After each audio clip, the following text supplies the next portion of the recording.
all my life, man. That's the heaviest shit I ever smoked, man. I mean, I smoked a lot of shit before, man. But goddamn, man, that's heavy shit.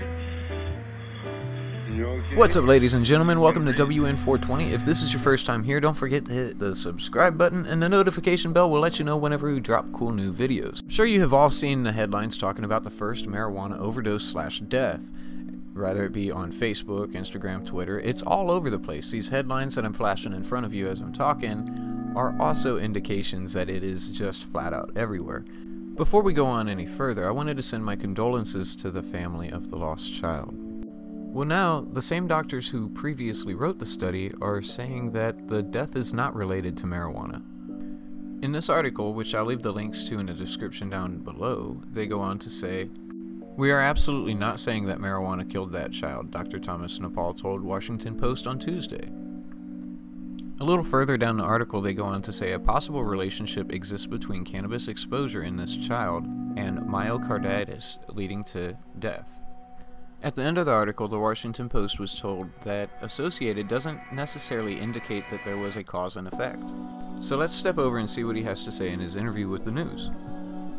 The kid never really got better, and just one thing led to another, and the kid ended up, the heart stopped, and the kid stopped breathing and died. Dr. Christopher Hoyt was on duty at the Regional Poison Control Center in Denver that day and was called to help.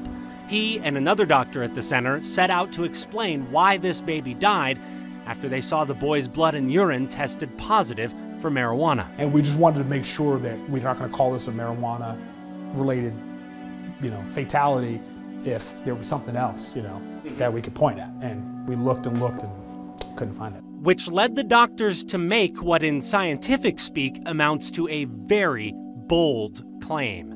As of this writing, this is the first reported pediatric death associated with cannabis exposure. That's just crazy. Doctors can't come out and just boast a claim like that without having the backing, the proof. We need that tangible evidence. The cannabis industry already has enough negativity going on around it for the last 70 some odd years. Who cares? Let's just watch the rest of this. I'm gonna have to call BS on this one.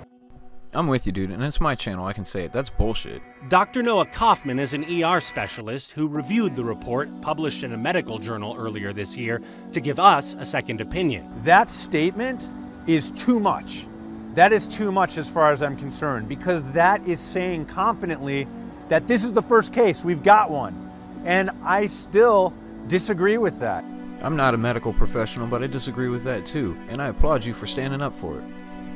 To understand the controversy, you need to know exactly how this boy died. The condition that killed him is not in dispute. The autopsy found he had myocarditis, that's inflammation, of his whole heart muscle. It pushed into the sac around the heart. And then there's fluid that builds up on the inside of that sac, and sometimes it doesn't allow the heart to fully expand and beat like it's supposed to normally. Doctors know that myocarditis can be caused by drugs, but more commonly, it's caused by an infection. Again, I'm no medical professional, but where do infections come from? Parasites, fungus, bacteria, viruses? Drugs that have parasites, fungus, bacteria, or viruses? Also, lettuce, can't that have these things? Couldn't the kid have probably just eaten some fruit that wasn't washed properly? Is that a possibility? You sound very convinced that marijuana killed this child. I never say 100% on anything because you can get fooled by things, but we extensively ruled out almost every other cause that we can think of. He may be pretty confident, but I'm not.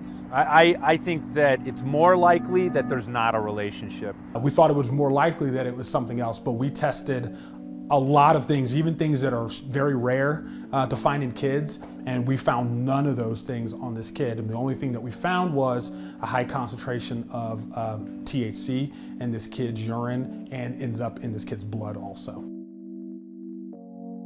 And that's the issue. There's no smoking gun. The doctors who made this claim could only rule out other causes. They also admit it's not unusual for the cause of a myocarditis case to go completely unexplained.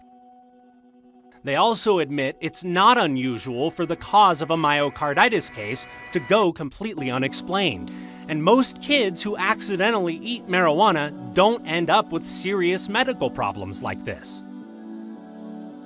We're not getting those every single day. They're very few and far between. There's been thousands of ingestions, and there's generally not a big problem. One thing all the doctors we talk to do agree on: if you keep marijuana products in the house, keep them out of the reach of kids.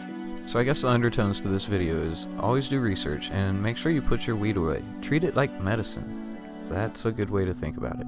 If you enjoyed this video, don't forget to give us a thumbs up, and as always, I'm Lance Storm. This is WN420. Stay beautiful, stay positive, and have a wonderful day.